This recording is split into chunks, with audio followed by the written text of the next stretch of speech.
6. Fidelidade a Deus. Depois das primeiras prédicas de Jesus, respeito aos trabalhos ingentes que a edificação do reino de Deus exigia dos seus discípulos, esboçou-se na fraterna comunidade um leve movimento de incompreensão. Que, pois a boa nova reclamaria tamanhos sacrifícios, então o Senhor, que sondava o íntimo de seus companheiros diletos, os reuniu uma noite, quando a turba os deixará a sós, e já algumas horas haviam passado sobre o pôr do sol.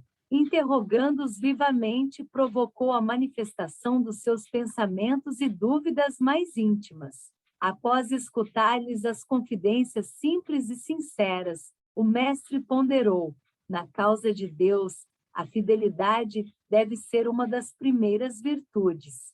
Onde o filho e o pai que não desejam estabelecer como ideal de união a confiança integral e recíproca, nós não podemos duvidar da fidelidade do nosso Pai para conosco. Sua dedicação nos cerca os espíritos desde o primeiro dia. Ainda não o conhecíamos e já ele nos amava. E acaso poderemos desdenhar a possibilidade da retribuição? Não seria repudiarmos o título de filhos amorosos, o fato de nos deixarmos absorver no afastamento, favorecendo a negação, como os discípulos o escutassem atentos, bebendo-lhe os ensinos, o mestre acrescentou: tudo na vida tem o preço que lhe corresponde. Se vacilais receosos ante as bênçãos do sacrifício e as alegrias do trabalho, meditai nos tributos que a fidelidade ao mundo exige. O prazer não costuma cobrar do homem um imposto alto e doloroso? Quanto pagarão em flagelações íntimas o vaidoso e o avarento? Qual o preço que o mundo reclama ao gozador e ao mentiroso, ao clarão alvacento da lua? Como pai bondoso rodeado de seus filhinhos, Jesus reconheceu que os discípulos, diante das suas cariciosas perguntas, haviam transformado a atitude mental, como que iluminados por súbito clarão. Timidamente, Tiago, filho de Alfeu, contou a história de um amigo que arruinara a saúde por excessos nos prazeres condenáveis. Tadeu falou de um conhecido que, depois de ganhar grande fortuna, se havia tornado avarento e mesquinho a ponto de privar-se do necessário para multiplicar o número de suas moedas, acabando assassinado pelos ladrões. Pedro recordou o caso de um pescador de sua intimidade, que sucumbira tragicamente por efeito de sua desmedida ambição. Jesus, depois de ouvi-los, satisfeito, perguntou: não achais enorme o tributo que o mundo exige dos que se apegam aos seus gozos e riquezas? Se o mundo pede tanto, por que não poderia Deus pedir-nos lealdade ao coração? Trabalhamos agora pela instituição divina do seu reino na terra, mas, desde quando estará o Pai trabalhando por nós? As interrogativas pairavam no espaço sem resposta dos discípulos, porque, acima de tudo, eles ouviam a que lhes dava o próprio coração.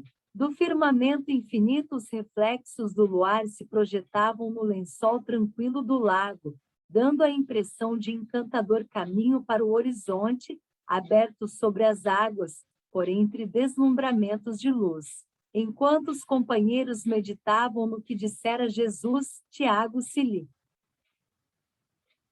dirigiu nestes termos: Mestre, tenho um amigo de Corazim que vos ouviu a palavra santificante.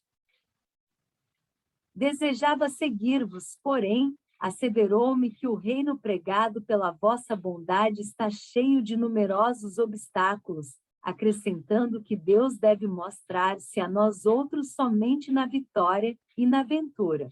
Devo confessar que hesitei ante as suas observações, mas, agora, esclarecido pelos vossos ensinamentos, melhor vos compreendo e afirmo-vos que nunca esquecerei minha fidelidade ao reino. A voz do apóstolo, na sua confissão espontânea, se revelava tocada de entusiasmo doce e amigo, e o Senhor, Aproveitando a hora para a semeadura divina, exclamou, bondoso: Tiago, nem todos podem compreender a verdade de uma só vez. Devemos considerar que o mundo está cheio de crentes que não entendem a proteção do céu, senão nos dias de tranquilidade e de triunfo. Nós, porém, que conhecemos a vontade suprema, temos que lhe seguir o roteiro. Não devemos pensar no Deus que concede, mas no Pai que educa, não no Deus que recompensa, sim no Pai que aperfeiçoa. Daí se segue que a nossa batalha pela redenção tem de ser perseverante e sem trégua. Nesse ínterim, todos os companheiros de apostolado, manifestando o interesse que os esclarecimentos da noite lhes causavam, se puseram a perguntar, com respeito e carinho: Mestre, exclamou um deles, não seria melhor exigirmos do mundo para viver na incessante contemplação do reino? Que diríamos do filho que se conservasse em perpétuo repouso, junto de seu pai que trabalha sem cessar no labor da grande família? Respondeu Jesus: mas de que modo se há de viver como homem e como apóstolo do reino de Deus na face deste mundo? Inquiriu Tadeu. Em verdade, esclareceu-o. Messias, ninguém pode servir simultaneamente a dois senhores. Fora aburdo viver ao mesmo tempo para os prazeres condenáveis, e a terra, e para as virtudes sublimes do céu. O discípulo e a boa nova têm de servir a Deus, servindo a sua obra neste mundo. Ele sabe que se acha a laborar com muito, sorso num grande campo, propriedade de seu pai, que o observa com carinho e atenta com amor nos seus trabalhos.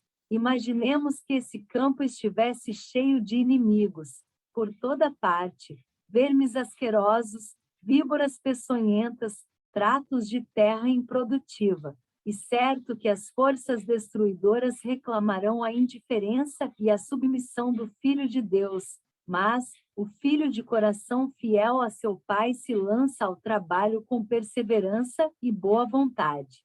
Entrará em luta silenciosa com o meio, sofrer-lhe-á os tormentos com heroísmo espiritual, por amor do reino que traz no coração plantará uma flor onde haja um espinho, abrirá uma senda, embora estreita, onde estejam em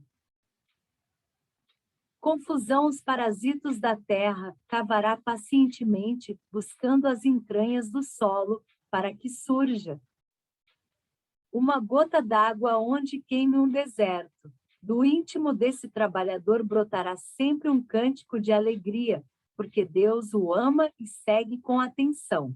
Qual a primeira qualidade a cultivar no coração? Perguntou um dos filhos de Zebedeu, para que nos sintamos plenamente identificados com a grandeza espiritual da tarefa.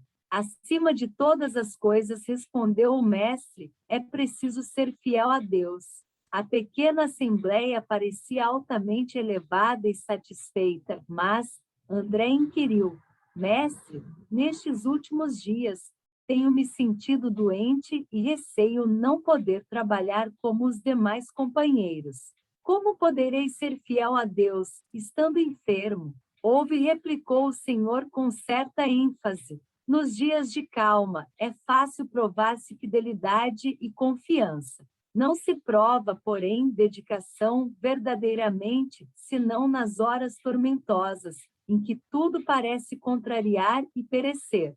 O enfermo tem consigo diversas possibilidades de trabalhar para nosso Pai, com mais altas probabilidades de êxito no serviço. Tateando ou rastejando, busquemos servir ao Pai que está nos céus, porque nas suas mãos divinas vive o universo inteiro. André, se algum dia teus olhos se fecharem para a luz da terra, serve a Deus com a tua palavra e com os ouvidos. Se ficares mudo, toma, assim mesmo, a charrua, valendo-te das tuas mãos. Ainda que ficasses privado dos olhos e da palavra, das mãos e dos pés, poderias servir a Deus com a paciência e a coragem, porque a virtude é o verbo dessa fidelidade que nos conduzirá ao amor dos amores. O grupo dos apóstolos calara-se, impressionado ante aquelas recomendações. O luar esplendia sobre as águas silenciosas. O mais leve ruído não traía o silêncio augusto da hora. André chorava de emoção, enquanto os outros observavam a figura do Cristo, iluminada pelos clarões da lua, deixando entrever um amoroso sorriso. Então, todos, impulsionados por soberana força interior, disseram, quase a um só tempo: Senhor, seremos fiéis. Asterisco Jesus continuou a sorrir, como quem sabia a intensidade da luta a ser travada e conhecia a fragilidade das promessas humanas. Entretanto, do coração dos apóstolos jamais se apagou a lembrança daquela noite luminosa de Cafarnaum, aurelada pelo ensinamento divino. Humilhados e perseguidos, crucificados na dor e esfolados vivos, souberam ser fiéis, através de todas as vicissitudes da natureza, e transformando suas angústias e seus trabalhos num cântico de glorificação, sob a eterna inspiração do Mestre, renovaram a face do mundo.